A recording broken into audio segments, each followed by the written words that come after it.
Hi, I'm Margaret and welcome to Garden School.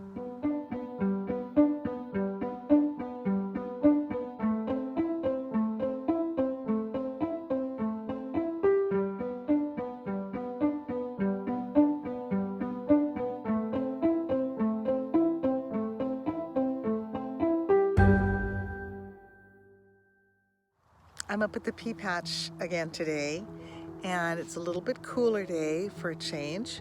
We did have some rain too.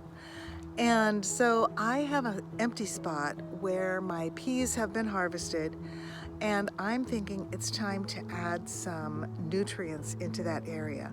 And what I'm going to do is use a short season cover crop. I'm going to use buckwheat, but I'm also going to plant some pea seedlings in there, and hopefully I'll get a little crop of snap peas before we get into the winter or the fallish, cool fall weather.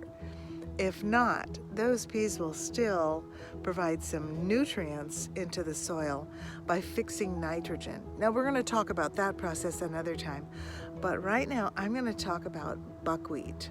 You know, it's not just for pancakes anymore. Let's go take a look.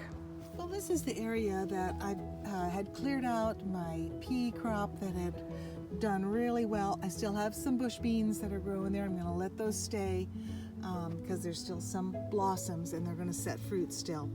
But now what I've done is I had some pea starts that I had made for a fall crop, and I've planted those in here in this area, and I'm keeping the tomato cages in here so that they can support them as they grow up. Now I did move away this chopped straw that I was using for mulch so that I can plant the peas right into the soil. And then also in this area, all this area, I'm going to just broadcast the buckwheat seed. And the buckwheat seed will germinate in there and act as a short season cover crop to provide some nutrients into this part of the soil. I need to do this. It's been a bit tough time since I've really added some nutrients into this garden area. So that's the focus here. Now, if the peas don't make a crop before our weather gets too cool, that's not going to be a problem. I'm not going to mind that much because they're actually going to add some nutrients too. The legumes, and peas are in the legume family, they will help to affix nitrogen and make it more useful or more available to other plants as they grow. So that's going to be a benefit, and hopefully I'll get some pea pods as well. I should let you know it's the last week of August here, so our weather is still a little bit warm on some days. In fact, a little bit hot on some days today, and for a couple days it's been nice and cool. That's great, and a good day for transplanting and for seeding some things. Now, what I want to show you here is buckwheat. This is buckwheat groats, raw buckwheat groats. And they're if you find them at the store and they're toasted, that's called kasha, and it's a food grain. Now, the raw buckwheat groats, I couldn't find them at my nursery supply, but I did find them at my grocery store in the bulk section, and they are raw, so they will germinate. Now, it only takes 3 to 5 days for these seeds to germinate. I'm just going to broadcast them there and then cover them back, tamp them into the ground. Buckwheat does like to be tamped into the ground a little bit, pressed into the ground, and then I'll just cover it with that straw mulch again to cover the seed and to keep the moisture in there. 3 to 5 days for germination, and we'll come back in 3 to 5 days and see how that works. So in the meantime, I'm going to broadcast that seed and then tamp it in, press it in, and cover it with chopped straw. If I didn't have chopped straw, I'd just cover it, rake a little soil away and then cover it back up with an inch of soil, something like that, so that those seeds will be ready to germinate. Now, a couple things. Buckwheat is really good as a short season cover crop because it only takes 35 to 40 days to get to maturity. So I think I have that time before we get to our first frost. I think probably have a little more than that. And then when it hits when the frost would hit, it is not cold tolerant, And so it will just come down with the frost, which is great. Then it can just decompose into the soil. I won't have to remove it or anything, and I'll have all winter for the green matter to decompose and add some nutrients into the soil. But one thing that's really good about buckwheat as far as what it helps do for the soil is that the roots are in about the first 10 inches of the ground, and those roots exude a mild acid, and that mild acid helps to break down minerals from the soil and make them usable for plants. So especially phosphorus is the one that the buckwheat will help to make available for the next crop that I would plant.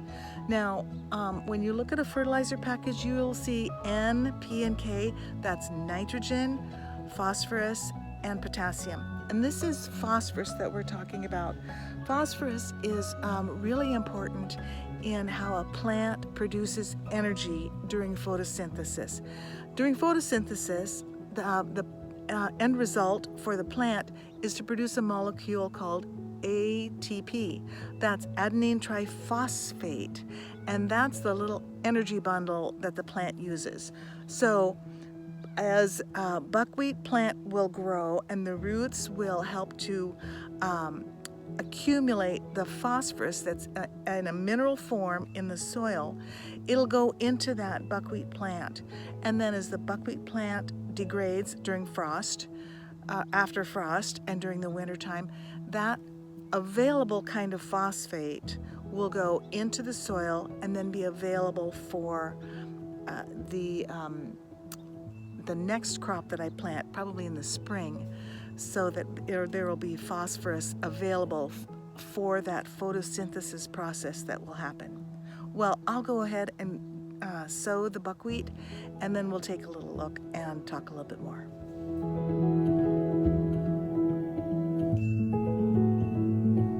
So I just finished watering these in. They're all covered, and I had a couple other spots where I had pulled out my carrots already and harvested that area, and then also where I had harvested my garlic earlier. So that's vacant for the time being, but still needs some fortification with some cover crop that'll get more nutrients into that area. So I got a couple small spaces done here. As soon as I can pull out the rest of my beets, I'm going to do the same thing there. And maybe once I get my cabbages harvested, I'll still have some time to put some buckwheat seed in there and get a crop to come before frost. That sounds funny to say frost is coming, but we know it is. Well, I'm going to come back in 3 to 5 days and see if we've got some germination here. I'm counting on it, okay? And in the meantime, I will water, keep these areas moist when we have some hot days. And I think we're going to have some more hot days. So I'll see you soon. Well, I've got 3 to 5 days, maybe a little longer, for that buckwheat to germinate. And I've got plenty to do in the meantime, as you can see. Well, we learned a little bit about buckwheat and about how it can be used to improve the soil in a short period of time. Well, like I usually say, there's always more to learn in the garden. Bye-bye.